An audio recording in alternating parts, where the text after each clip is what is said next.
have the pleasure to present to you Dr. Martin Luther King, Jr.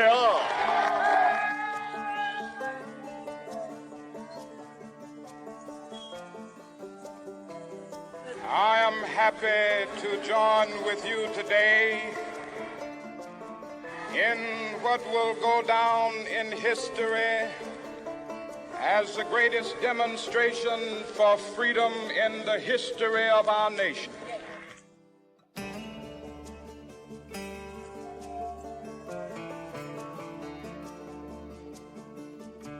Five score years ago, a great American in whose symbolic shadow we stand today signed the Emancipation Proclamation.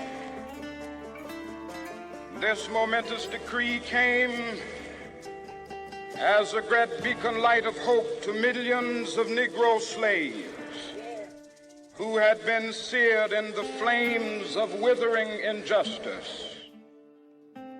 It came as a joyous daybreak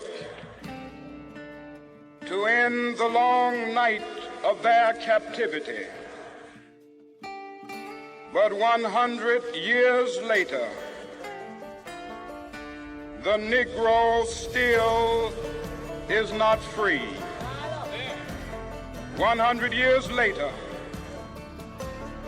the life of the Negro is still sadly crippled by the manacles of segregation and the chains of discrimination. 100 years later, the Negro lives on a lonely island of poverty in the midst of a vast ocean of material prosperity. 100 years later, the Negro is still languished in the corners of American society and finds himself in exile in his own land. And so we've come here today to dramatize a shameful condition. In a sense, we've come to our nation's capital to cash a check. When the architects of our republic wrote the magnificent words of the Constitution and the Declaration of Independence, they were signing a promissory note to which every American was to fall heir. This note was a promise that all men, yes, black men as well as white men, would be guaranteed the unalienable rights of life, liberty, and the pursuit of happiness. It is obvious today that America has defaulted on this promissory note insofar as her citizens of color are concerned. Instead of honoring this sacred obligation, America has given the Negro people a bad check, a check which has come back marked insufficient funds.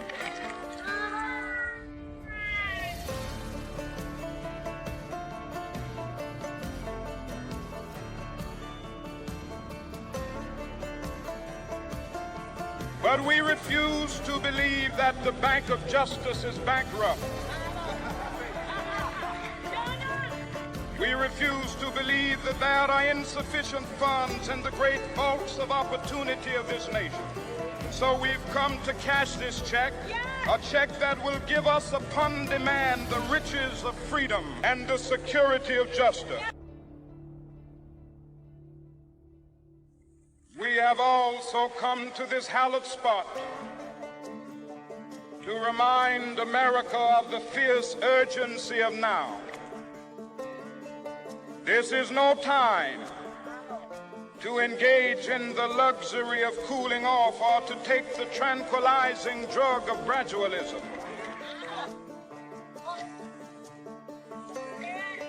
It's the time to make real the promises of democracy. Now is the time to rise from the dark and desolate valley of segregation to the sunlit path of racial justice. Now is the time to lift our nation from the quicksands of racial injustice to the solid rock of brotherhood. Now is the time to make justice a reality for all of God's children. It would be fatal for the nation to overlook the urgency of the moment. This sweltering summit of the Negro's legitimate discontent will not pass until that is an invigorating autumn of freedom and equality. 1963 is not an end, but a beginning. Those who hope that the Negro needed to blow off steam and will now be content will have a rude awakening if the nation returns to business as usual.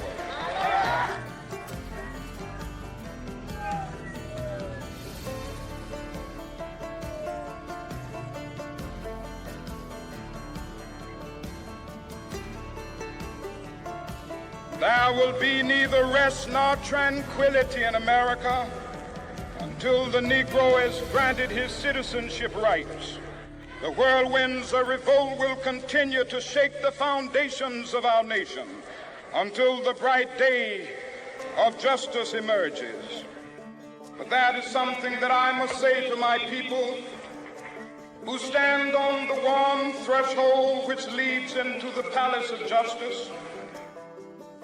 In the process of gaining our rightful place, we must not be guilty of wrongful deeds. Let us not seek to satisfy our thirst for freedom by drinking from the cup of bitterness and hatred.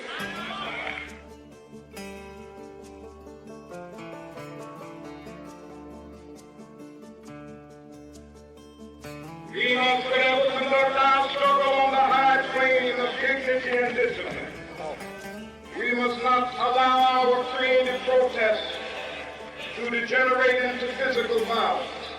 Again and again, we must rise to the majestic heights, meeting physical force with soul force. The marvelous new militancy which has engulfed the Negro community must not lead us to a distrust of all white people. For many of our white brothers, as evidenced by their presence here today, have come to realize that their destiny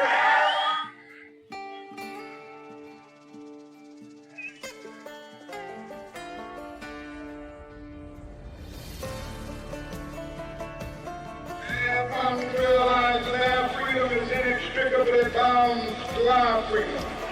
We cannot walk alone. As we walk, we must make the pledge that we shall always march ahead. We cannot turn back. There are those who are asking the devotees of civil rights, when will you be satisfied? We can never be satisfied as long as the Negro is a victim of the unspeakable horrors of police brutality. We can never be satisfied as long as our body is heavy with the fatigue of travel, cannot gain lodging in the motels of the highways and the hotels of the city.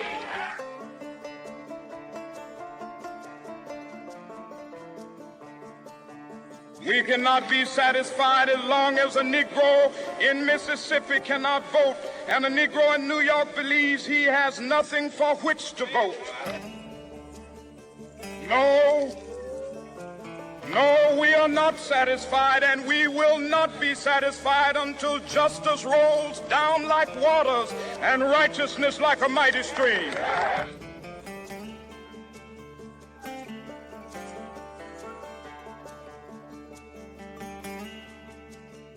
I am not unmindful that some of you have come here out of great trials and tribulations. Some of you have come fresh from narrow jail cells. Some of you have come from areas where your quest for freedom left you battered by the storms of persecution and staggered by the winds of police brutality. You have been the veterans of creative suffering. Continue to work with the faith that unearned suffering is redemptive. Go back to Mississippi.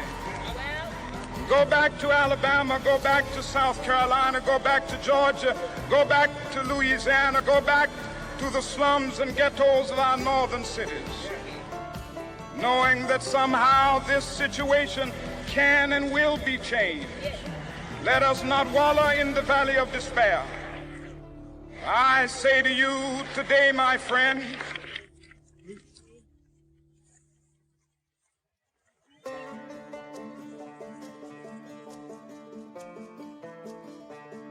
so even though we face the difficulties of today and tomorrow, I still have a dream. It is a dream deeply rooted in the American dream.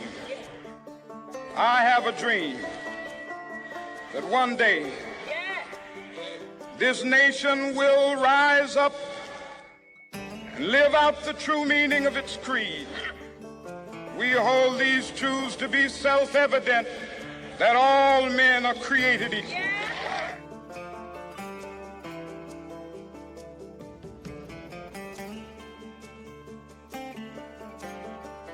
I have a dream that one day on the red hills of Georgia, the sons of former slaves and the sons of former slave owners will be able to sit down together at the table of brotherhood.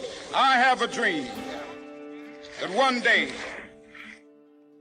even the state of Mississippi, a state sweltering with the heat of injustice, sweltering with the heat of oppression, will be transformed into an oasis of freedom and justice. I have a dream that my 4 little children will one day live in a nation where they will not be judged by the color of their skin, but by the content of their character. I have a dream today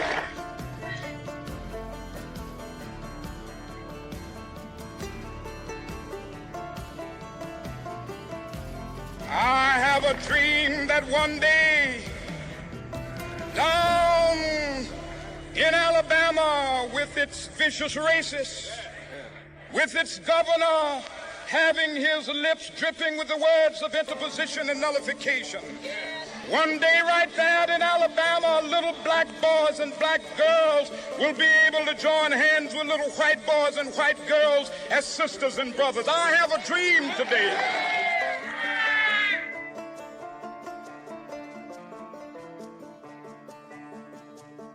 I have a dream that one day every valley shall be exalted, and every hill and mountain shall be made low. The rough places will be made plain, and the crooked places will be made straight. And the glory of the Lord shall be revealed, and all flesh shall see it together. This is our hope. This is a faith that I go back to the South with. With this faith, we will be able to hew out of the mountain of despair a stone of hope. With this faith, we will be able to transform the jangling discords of our nation into a beautiful symphony of brotherhood. With this faith, we will be able to work together, to pray together, to struggle together, to go to jail together, to stand up for freedom together, knowing that we will be free one day. This will be the day. This will be the day when all of God's children will be able to sing with new meaning, "My country, tears of thee. Sweet land of liberty, of thee I sing. Land where my fathers died, land of the pilgrim's pride. From every mountainside, let freedom ring. And if America is to be a great nation, this must become true. So let freedom ring from the prodigious hilltops of New Hampshire. Let freedom ring from the mighty mountains of New York. Let freedom ring from the heightening Alleghenies of Pennsylvania. Let freedom ring from the snow-capped Rockies of Colorado. Let freedom ring from the curvaceous slopes of California. But not only that, let freedom ring from Stone Mountain of Georgia. Let freedom ring from Lookout Mountain of Tennessee. Let freedom ring from every hill and molehill of Mississippi, from every mountainside. Let freedom ring, and when this happens, when we allow freedom ring, when we let it ring from every village and every hamlet, from every state and every city, we will be able to speed up that day when all of God's children, black men and white men, Jews and Gentiles, Protestants and Catholics, will be able to join hands and sing in the words of